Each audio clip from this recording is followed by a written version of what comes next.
Hi guys, my name is Patel Pinky और आप सभी का स्वागत है वे टू टेक नॉलेज में। गाइस, आज हम देखेंगे इनलाइन सीएसएस के बारे में। ठीक है, हमने इसके पहले देख लिया एक्सटर्नल सीएसएस, इंटरनल सीएसएस, उसके एक एग्जांपल भी हमने देख लिए हैं, उसके डिटेल्स भी देख लिए। ठीक है, बाकी रहा इनलाइन सीएसएस। तो जैसा कि मैंने इसके पहले के ट्यूटोरियल में आपको बताया था कि 3 वे है सीएसएस को इंक्लूड करने के, एक एक्सटर्नल है, इंटरनल है एंड इनलाइन है। तो ज्यादातर हम एक्सटर्नल यूज करते हैं। एक्सटर्नल के बाद जो कैटेगरी आती है वो हम इंटरनल को देते हैं। बट ये जो इनलाइन सीएसएस है वो नेसेसरी केस में कभी कभी यूज करते हैं इसको। ठीक है, बहुत ज्यादा इसका यूज नहीं करते हैं। ओके, तो चले देखते हैं इनलाइन सीएसएस के बारे में। Inline style for HTML. Usually, CSS is written in a separate CSS file with file extension .css. हम लोग अलग अलग CSS मतलब अलग ही फाइल में CSS का यूज करते हैं डॉट एक्सटेंशन CSS का देके। ठीक है, और सेकंड है जो स्टाइल टैग के अंदर हम देते हैं। ठीक है, स्टाइल टैग के अंदर हम हेडिंग टैग के अंदर स्टाइल देते हैं, स्टाइल के अंदर हम सारे CSS इंक्लूड करते हैं। But there is a third place which is also valid. ये तीसरा भी वैलिड है, इनलाइन भी वैलिड है, बट बहुत ही कम। ठीक है, मैं आपको एडवाइस करूंगी तो इनलाइन सीएसएस आप भी बहुत कम यूज करना है, क्योंकि बड़े बड़े जो डेवलपर होते हैं वो बहुत ही कम यूज करते हैं इनलाइन सीएसएस का। रेयर केस में इसका यूज होता है। मानो कि आपने H1 टैग लिया है, अब कोई भी चेंजेस नहीं हो रहा है, खाली आपको उसमें ही चेंज करना है, तो रेयर केस में आप उसमें इनलाइन सीएसएस का यूज कर सकते हो, बाकी नहीं करना है आपको। ठीक है, बट मैं आपको तो भी इंट्रो करा देती हूँ, खाली इनलाइन सीएसएस का यूज भी बता दूंगी मैं आपको। ठीक है, the third place you can write CSS inside of an HTML tag using the style attribute. When CSS is written using the style attribute, it's called a inline CSS. मतलब third place है ये हमारा, ये तो मैंने आपको बता दिया। ठीक है, तो इसमें HTML टैग का यूज उसके अंदर ही करना है आपको। ओके, ज्यादा नहीं करना है, जब इम्पोर्टेंट हो, कभी कुछ नहीं हो पा रहा है तभी हमको उसका यूज करना है।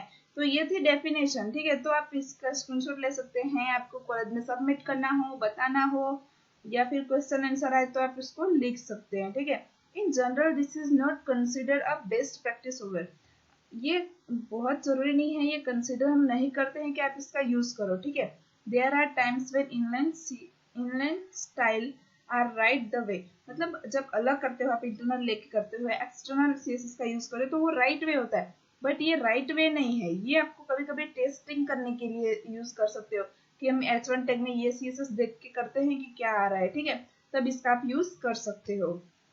देखते हैं next topic, inline style syntax.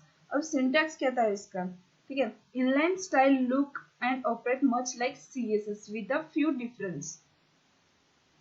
Inline style directly affect the tag they are written in without the use of selector.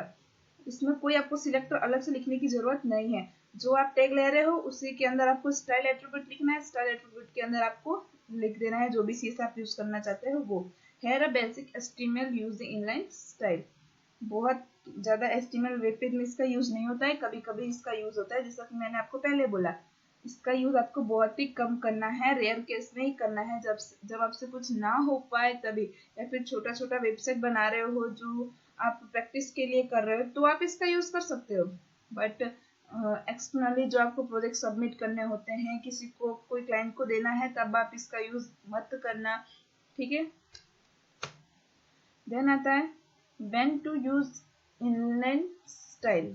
Inline CSS का जब आप यूज करोगे तो professional web developers do not use inline style often, but there are times when they are important to understand or necessary to use.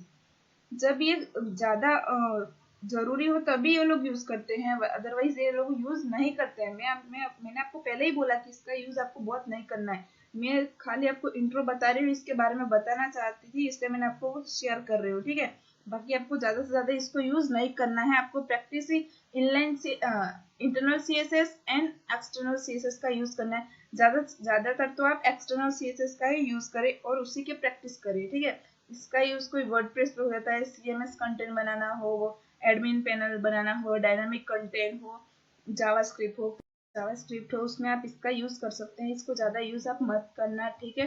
तो चलिए देखते हैं next topic, conclusion है हमारा कि आखिरकार ये यूज क्यों होता है वो हम देख लेते हैं, ठीक है।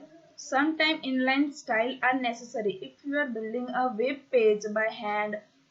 You should avoid them whenever possible. जितना जितना पॉसिबल हो सके इसका यूज मत करिए, ठीक है।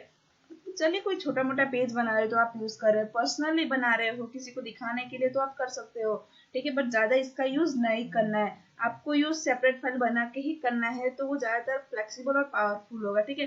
तो वो अब ज्यादा से ज्यादा चेंज नहीं कर पाते। और मैं आपको शेयर करना चाहूंगी कि अगर आपका वेबसाइट हैक हो जाता है, ठीक है, हैक हो जाता है तो जो एक्सटर्नल सीएस आप यूज करते हो वो खाली आप इंक्लूड करते हो, तो उससे आप जो हाइड कर देते हो कोई भी सिक्योरिटी लगा है तो सीएसएस फाइल यूज नहीं कर पाएगा। तो अगर आपका वेबसाइट हैक भी हो जाता है तो उसके सीएसएस के बिना आपकी वेबसाइट अच्छी नहीं दिखती है, ठीक है, आपको इतना पता ही होगा। ओके, तो सीएसएस फाइल को हाइड कर दोगे तो वो नहीं उनको ढूंढ पाएंगे, ठीक है। खाली वो एचटीएमएल का पेज ले जाके क्या करेंगे, वो तो आपको ऑनलाइन भी मिल जाता है, ठीक है।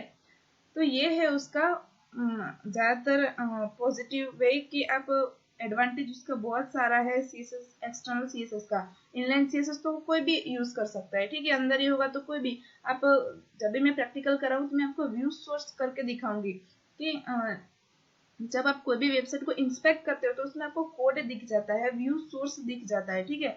आप उसका ब्राउजर पे भी कोड देख सकते हो।